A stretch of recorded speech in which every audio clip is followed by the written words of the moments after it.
Hello again, and welcome to the Lake Norman Chamber of Commerce Focus Friday. And today we have Congressman Richard Hudson, and the congressman does have a hard stop at 9. So I'm going to go ahead and recognize Jeff Tarte, our public policy chair. And Jeff, if you'll introduce our speaker.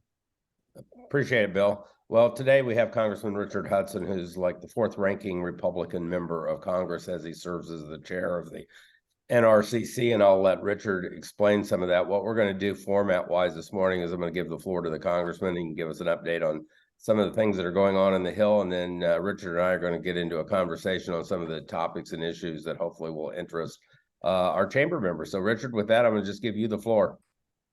Well, good morning. It's great to be with you. We just marked our first 100 days in Congress on Monday of this week, and this has been a busy week as well. But it's great to spend a little time with you as we kind of wrap up things here in Washington. It was a busy 100 days for us in the House. In fact, we had more bills that were assigned a rule, passed through the House of Representatives, and ended up on the president's desk in the first 100 days of this Congress than in the first 100 days of last Congress, which is notable because last Congress, one party controlled the House, the Senate, and the White House. We have Republicans in the House, Democrats in the Senate, a Democrat president, obviously, and we were still able to accomplish a lot. There are a number of things like the DC crime bill, where we got the president to agree with us and ending the COVID emergency, very important piece of legislation. But there are a number of things that Republican priorities that we're still negotiating, cajoling, hoping the Senate will move. Like we ended the 87,000 IRS agents. We have passed the Parents' Bill of Rights. We passed HR 1.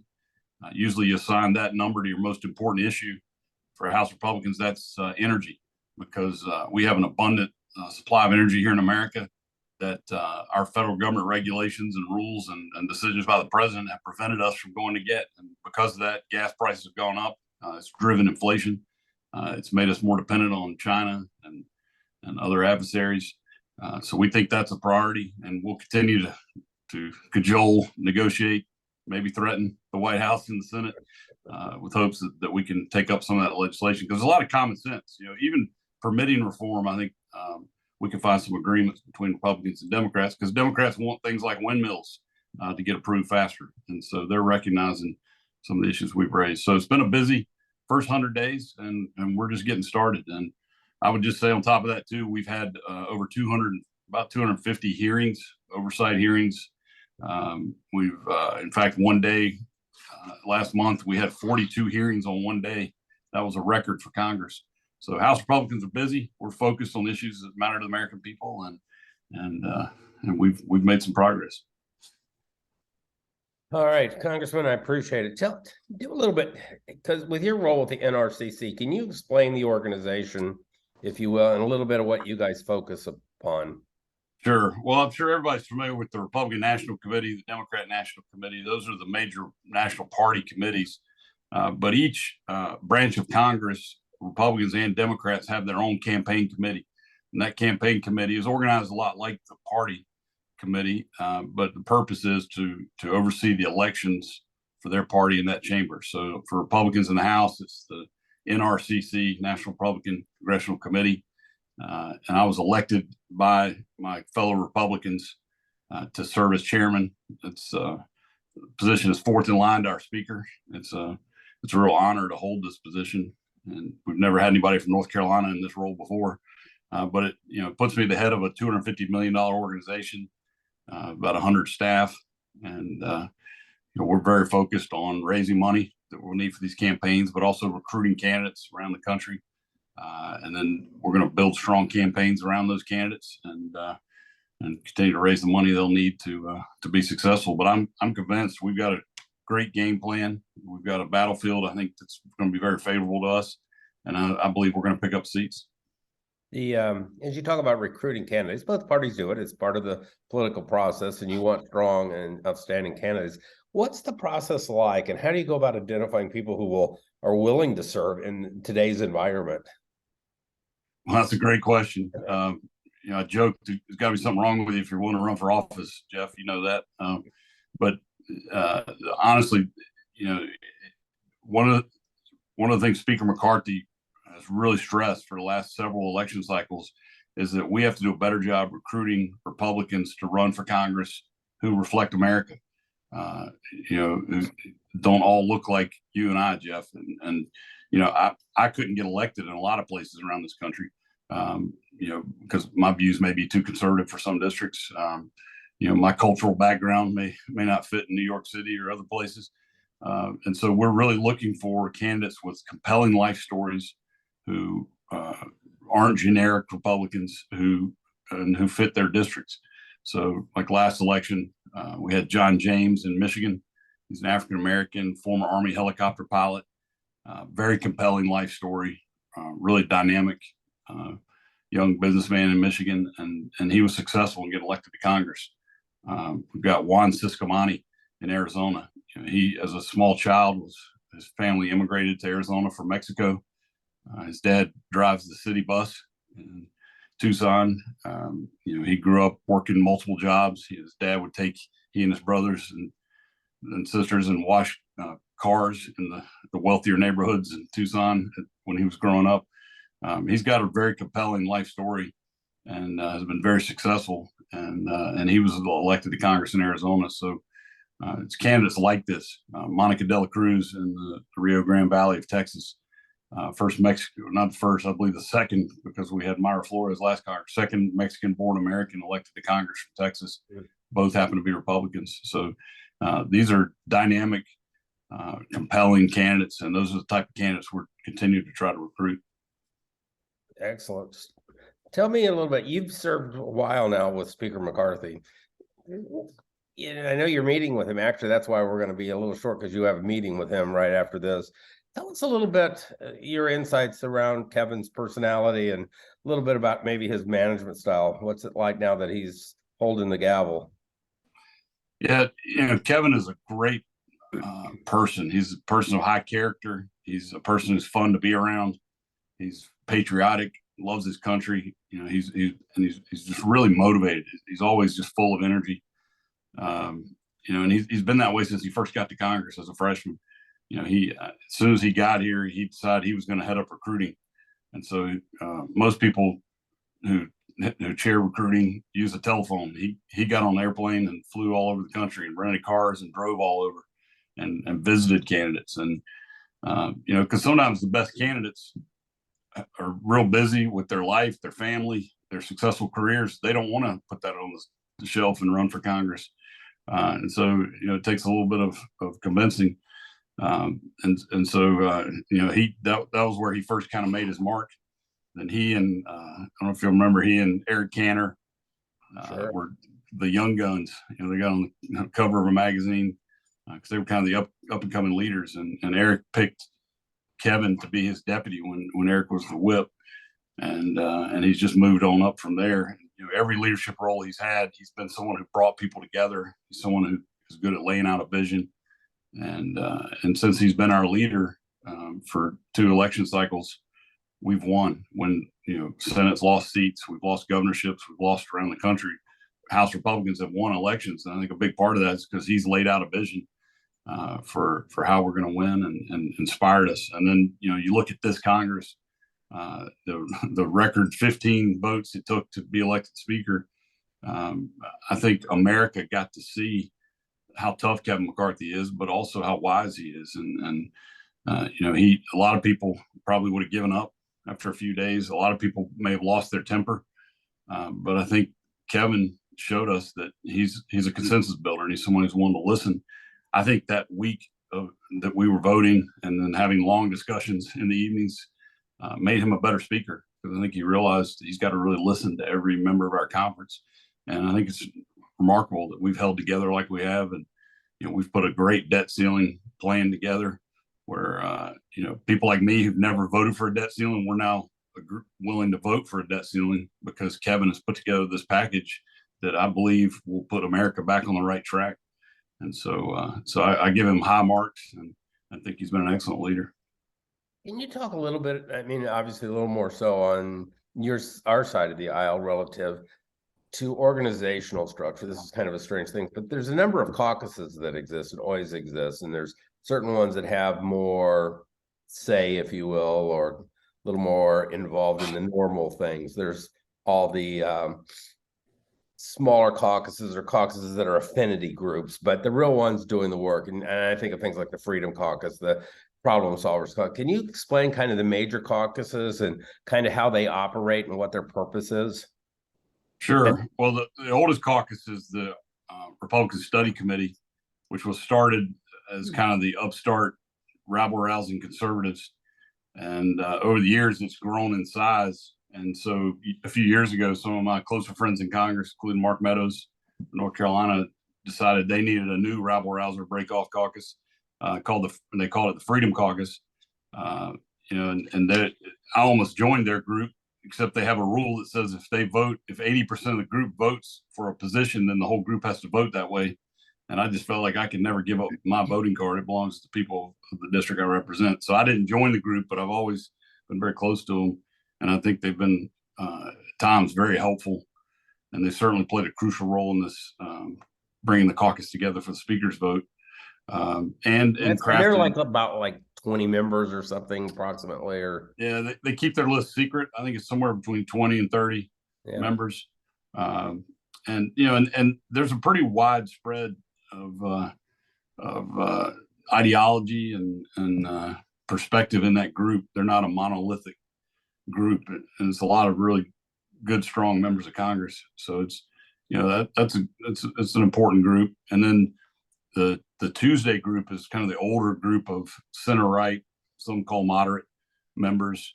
A lot of them come from districts that aren't as Republican, and that's probably the older of the groups from that part of the political spectrum. But a couple other groups have formed over the last couple of years. The Problem Solvers group, which is bipartisan, right? It is. It's Republicans and Democrats. Again, a lot of them from center right, center left districts. I won't acknowledge that the Democrats are center left because they still voted with Pelosi in lockstep. But their districts tend to be some of the closer districts, and so that's another group that's part of the so-called five families that Kevin McCarthy has dubbed. And then there's a new group called the Republican Governance Group, which is also a break off of the Tuesday group. And it's a group that thinks the problem solvers haven't really solved any problems. They just talk. So the governance group says they're the ones that are going to, solve problems and move legislation. So you kind of got three groups that are, more towards the center. They're all at the table. And one of the things I give McCarthy a lot of credit for, we have a meeting every week called ELK, Elected Leaders Committee or Count. I don't know what the C stands for, but ELC. And it's traditionally been the 8 elected leaders and their staff, but McCarthy has opened it up. So there's a representative of all 5 of these groups there. And then he brings in committee chairmen, depending on what issues we're dealing with that week.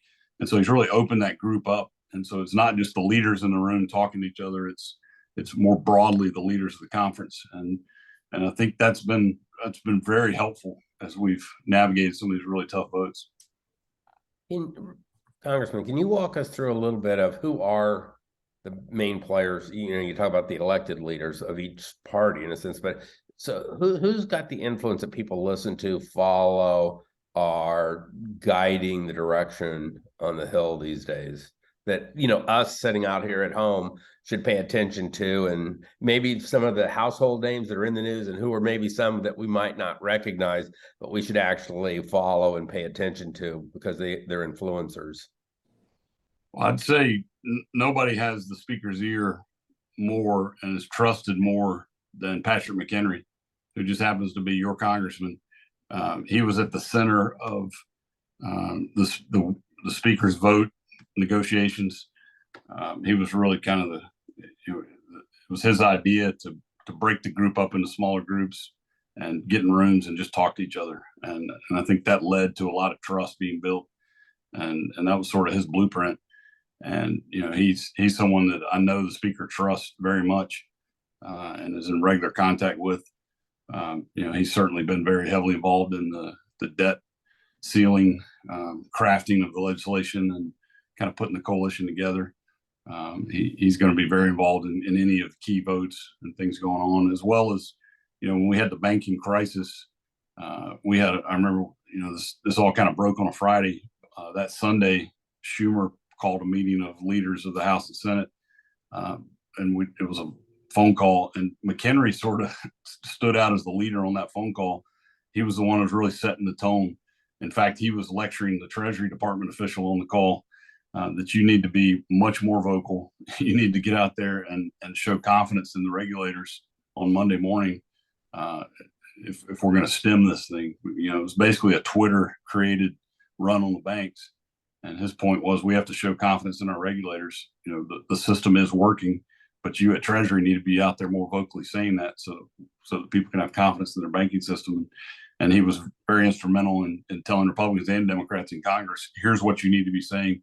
A lot on our side, we're saying, well, we need to go after the president on this. There should have been better oversight. And he said, look, there'll be plenty of time to figure out what happened and figure out who's responsible. And I promise you, my committee is going to deal with it. But in the meantime, we need to express confidence in the regulators, because what is happening right now is exactly the system that we designed to provide us with some security.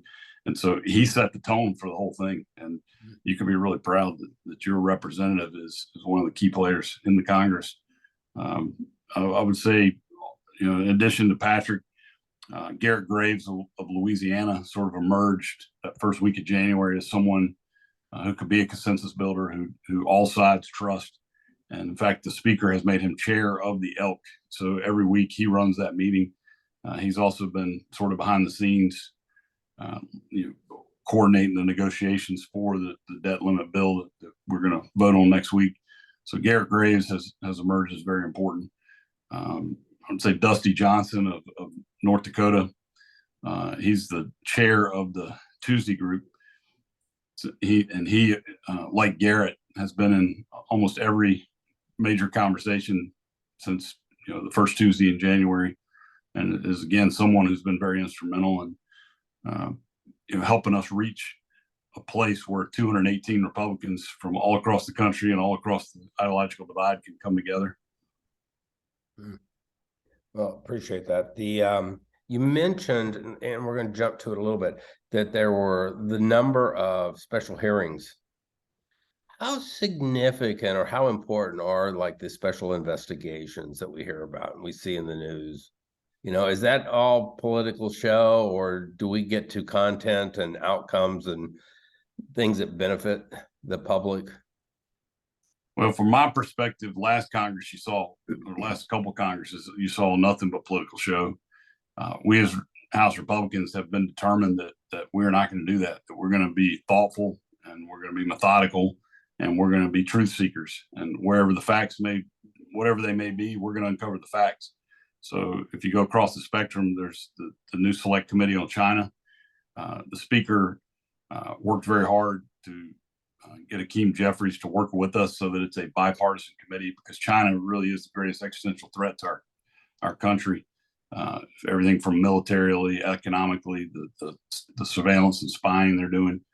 China is the real threat, and we've worked very hard to keep that committee bipartisan. And I think that was on display just a couple of weeks ago when McCarthy sat down with the president of Taiwan. I don't know if folks caught this, but we had Democrats fly out to the Reagan Library to stand with McCarthy for that press conference. And I think that's remarkable in this environment with Republicans and Democrats seemingly not able to get along.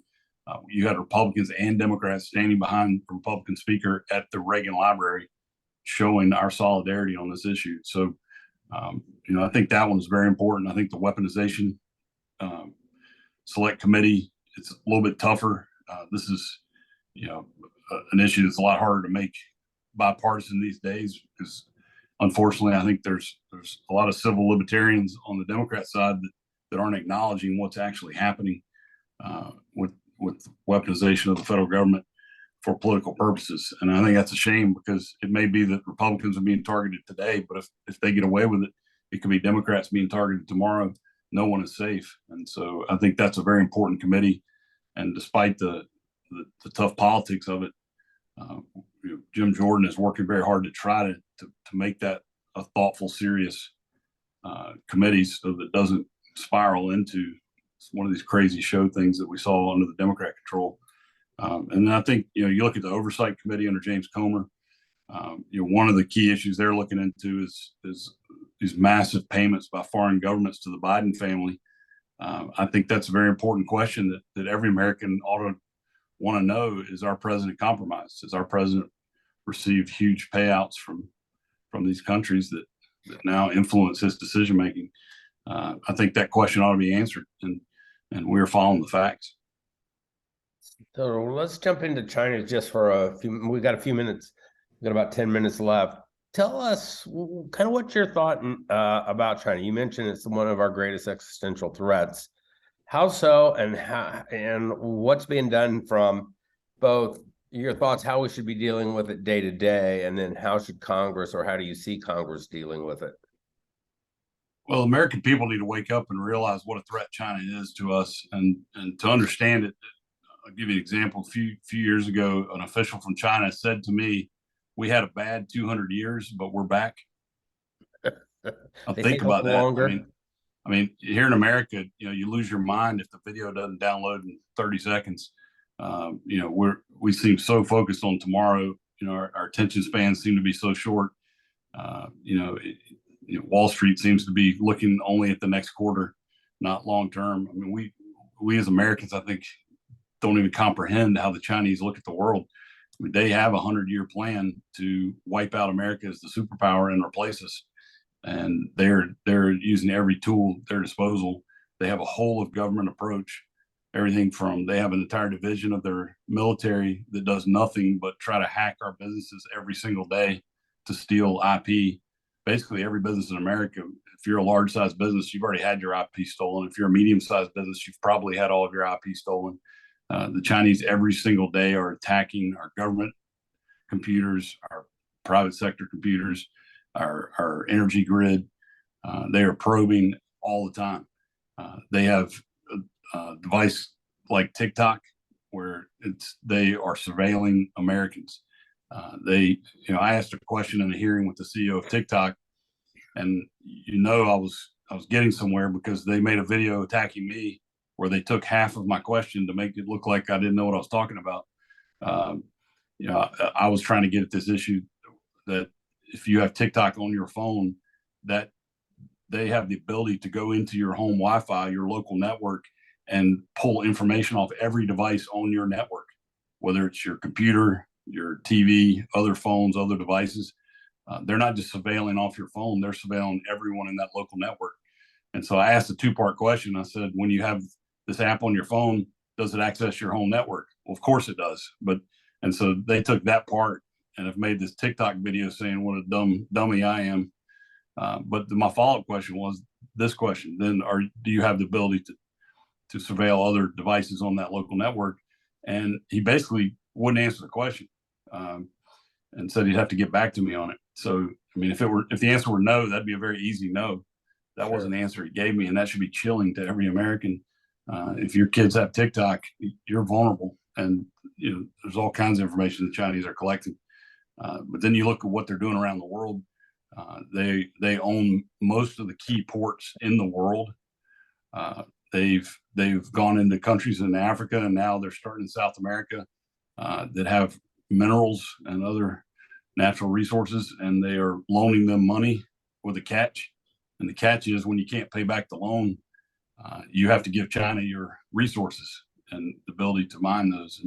And they've done that all across Africa, blackmailing countries, and they're now starting in South America. And so this influence that they're spreading is dangerous, and it's all part of a 100-year plan to replace us as the world superpower. And it's funny you talk about penetrate. People won't remember this from a few years ago when Target stores, their corporate offices, were hacked to steal all the customer data and personal data. They got in through the computerized air conditioning system. Mm-hmm. It's just amazing the routes you can get to. But so with China and this threat and the things that they're doing, particularly on a global basis, thoughts on how we counter some of that activity? I mean, I know we've talked about banning TikTok as an example and things. Are there ways to really slow this down or prevent some of the, things that China's doing to us, particularly? Yeah, well, we have to wake up. We have to do things like don't let them buy all the farmland around our key military installations.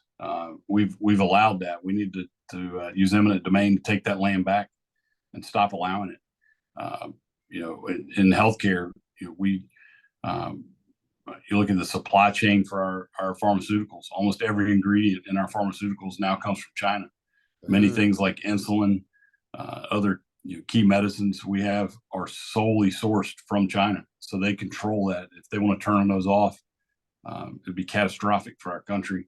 And so we have got to get out. We've basically handed China the keys, and we need to get serious about moving supply chains, if not back to this hemisphere, to other friendly Asian countries out of China. We've got to have the ability to make things ourselves, and so that would be a big part of our decoupling the influence with China. We've got to get serious about it, and that's what this committee is about: is trying to take a bipartisan look at what are the threats and what are some options for us for diminishing our dependency on China. That's why a lot of us are so concerned about things like this new electric vehicle requirement that the Biden administration has put out. First of all, it's unrealistic. We don't even have the minerals necessary to build that many cars that fast, but they mainly come from China. And when you talk about solar panels being made in China, we need to build a domestic manufacturing capability before we try and push entire industries into dependency on China and further dependency. We have enough energy in this country that we can produce our own energy and export it to other countries, which would create jobs in America and give us geopolitical influence. But the Biden administration won't let us. And so, to me, the first big step would be the provisions in HR1 where we can become energy independent again, and we can control our own destiny. Do you see us trying to onshore more manufacturing, bringing it back? Absolutely. And if you look at the Trump tax cuts, I was very proud to help get those done. We were seeing countries fleeing America to go to other countries that were more friendly in the taxes. We haven't seen a single company leave since we passed that tax cut. The tax policy works, and so we've got to continue to look at policies that not only incentivize American companies to stay here, but how do we incentivize other companies to come to the United States to manufacture things? So is Russia, how big a concern is Russia, and particularly the relationship it appears that Russia and China are trying to develop? And a subset, which we hear, is them trying to move away from the US dollar as the standard currency. Is that a real threat, and does that have impact for us from your perspective or not? Well, if they were successful, it would be crippling to our economy. I don't think they'll be successful at this point of moving away from the dollar as a reserve currency. I mean, even when China does business with another country and they say they want to use, the Chinese yuan as the money instead of the dollar, when that exchange happens between the two currencies on the international marketplace, it still happens in dollars. The dollar is the currency that's used to make that conversion. So, it's not a serious threat yet, but it's something we ought to be really worried about. Russia is not the existential threat to America that China is. Russia just isn't that capable. Their economy is not that large. Their military is even weaker than we thought, and has been degraded in Ukraine. But there's still a threat because they have nuclear weapons, because they, a large country that could rebuild their military. They're a regional threat. They're a security concern, but they're not the existential threat that China represents. So one last shift, because we're getting close to time, and I know we'll get you to the speaker's office in time, is the debt spending and debt ceiling. I mean, it is front and center. What's your thoughts and position on the issue? Well, I think the greatest threat to the United States long term is our debt and our inability to deal with it. We have increased spending $6 trillion just in the last few years. And these are numbers so large, most Americans can't even comprehend what we're talking about. But one way to look at it is if we do nothing in just a few years, we'll spend as much money on paying interest on our debt as we do on everything else we pay for. Military, Social Security, veterans benefits. I mean, you name it. We will be spending just as much money just paying interest on our debt. That means we start crowding out our ability to do things like buy more rockets to defend our country, equip and train a military. We truly are facing a crisis. And one of the problems, in my opinion, we face is that many leaders in the Democrat Party truly don't think it's a problem. There's a fringe economic theory called modern monetary policy that says as long as we're the United States, we can print and spend as much money as we want to, and there'll be no consequences. That is a foolish economic theory, and it's a foolish way to run a country. And unfortunately, that's what's the way we've been operating for a long time now. House Republicans, we've said enough's enough. We're not going to raise the debt ceiling without getting some kind of downward trajectory of the cost curve into the future. We recognize that both parties are guilty of spending too much money, but we're not going to just continue to increase the limit on the credit card. I look at it like if you had a kid and you gave them your credit card and they maxed out the card, you're not going to not pay the bills. I mean, you're going to pay the credit card bills, but you're also not going to just raise the limit and not say anything to your child. You're going to sit them down and talk about their spending habits and make some corrections. And that's the same approach we're taking. Look, no one is saying we're not going to pay our debts. No one is saying we're not going to raise the debt limit. All we're saying is we need to be responsible and reasonable, and we need to change the spending behavior because we've said, for example, we ought to go back to 2022 spending levels. Well, the Democrats are screaming, this is going to be a disaster. We're going to be in some dystopian nightmare in America where old people will be dying in their homes and all these things. And I said to my colleagues the other day, we're in a meeting. I said, "You guys remember 2022? I mean, was the country, completely destitute? Were people dying in their homes of hunger?" And no, we weren't. We were spending a pile of money, and so we've got to be serious about it. But we're gonna have to be very firm. And it may be that it takes us right up until the debt crisis is looming before President Biden will get serious and negotiate with us.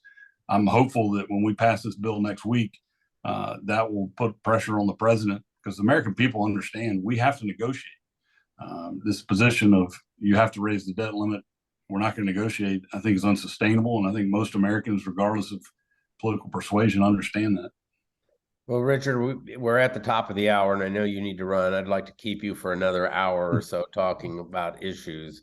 We are blessed, and we are so fortunate to have someone like you that's level-headed, pragmatic, thoughtful, serving in Congress. We need more people. If we could clone you.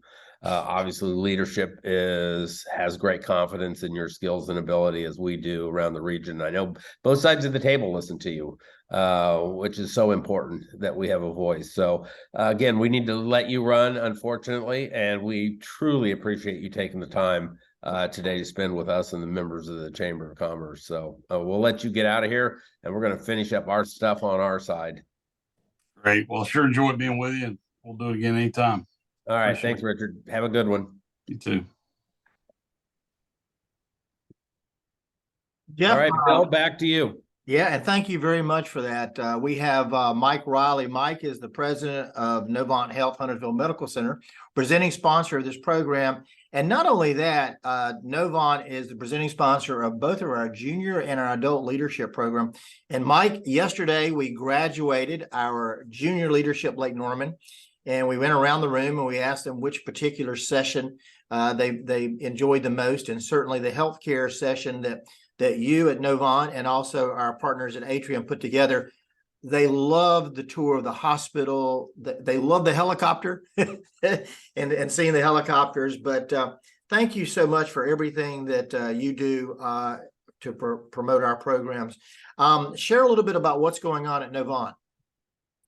Sure. Thanks, Bill. And yeah, as always, we're happy to be the sponsor for Focus Friday. It's a great forum for our leadership, for our community, for health and wellness events, for infrastructure. There's always something interesting in here that businesses can relate to. And yeah, I'll tell you, as far as Leadership Lake Norman, I have to do two completely different presentations for the adults and the kids. When I do the adult one, they're interested a little bit in healthcare economics and costing and all that stuff. The kids just want to see a helicopter and gross stuff.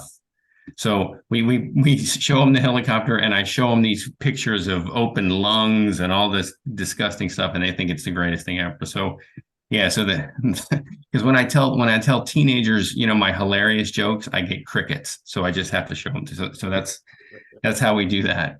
As far as the hospital, we're starting to get, the patients who are in the hospital now with COVID, it's a secondary diagnosis to some other thing that they've got. So from that perspective, and I knock on wood when I say this, we're pretty much past the pandemic with that. Our volumes are starting to get back to normal a little bit, and I'm happy to say that our preventative visits are going up. So our colonoscopies, our mammographies, our primary care visits to our physicians.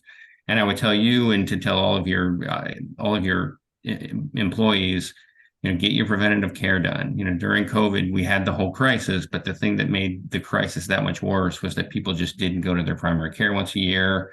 They didn't get their mammograms, they didn't get their colonoscopies and all the other preventive stuff. So it seems like that's tracking back to almost a new normal state, but I would just kind of reiterate that with all of you. Mike, since the last time we were on, that you had some news in regards to our partners to the north, Lake Norman Regional Medical Center. Do you want to share any of that? I can tell you what I know at this point, and we've come to an agreement for a purchase of Lake Norman and Davis Regional. We probably have 6 to 8 plus months to go as far as getting through regulatory bodies and the FTC and all that. So that's kind of our focus right now. I think once we get past that, and assuming that the FTC approves it and it goes through, then we'll really start talking more about what that's going to look like and how we integrate them into Novant. But right now, I don't want to say a whole lot just because it's really speculation. We need to get through the FTC and all that first.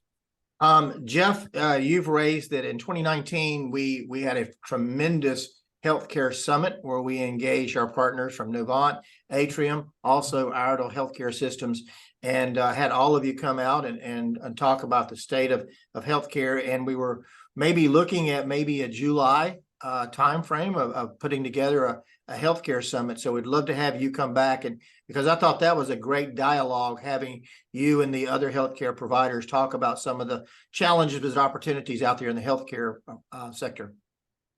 Yeah, I'm sure Bill also would love to do that. I think that's always great to do. Anytime we can educate folks on the intricacies and the complications of healthcare, we're happy to do that. Jeff, we also have a huge program. Somebody asked me last night, what's going on in the Chamber of Commerce? Everything. April 30th through May 6th is going to be our Small Business Week. Once again, Novant is our presenting sponsor, Small Business Week. We have a couple of functions every day, Monday through Saturday, of things going on at the Chamber of Commerce. And we also have the Academy of Political Leadership coming up, where it's a candidate training. So if you have ever thought about running for a local, county, state office, it's nonpartisan, or maybe you work on a campaign as a campaign manager, worker, volunteer.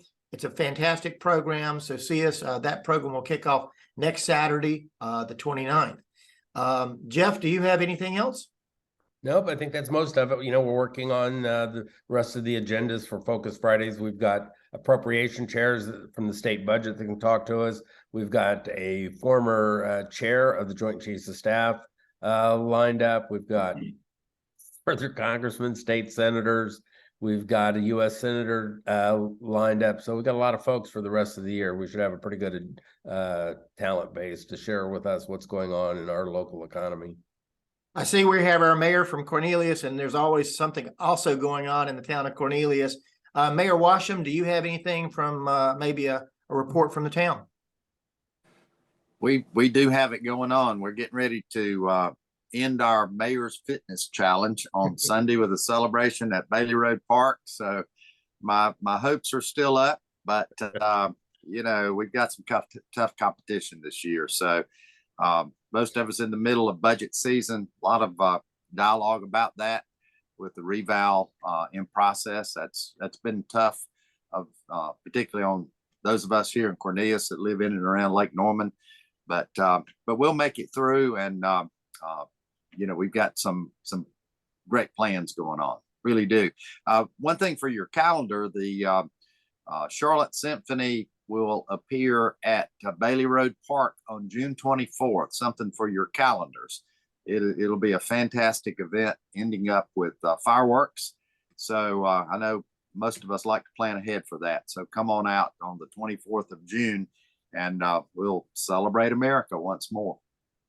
Thank you, Yeah, I Mayor. don't think, Mayor, people realize that thousands of people that show up for that event now. It is amazing. Yeah, we had 10, but right at 10,000 last year.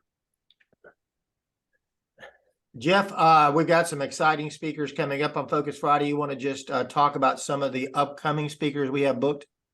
Yeah, Dean Arp is one we're talking to. He's one of the senior probes chairs in the House, and Dina is actually from Union County.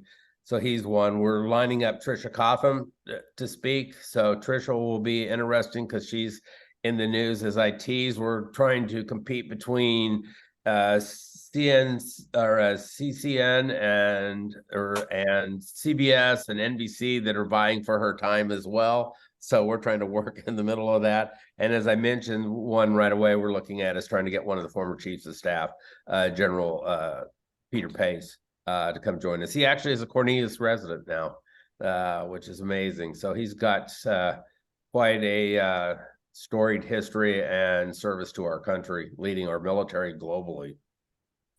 Well, Jeff, thank you for putting this together today, and thank you for the job that you do in our public policy as we continue to be an advocate for our local businesses. And again, Mike, we thank Novant Health, Huntersville Medical Center for being a presenting sponsor and for all you do for our programs.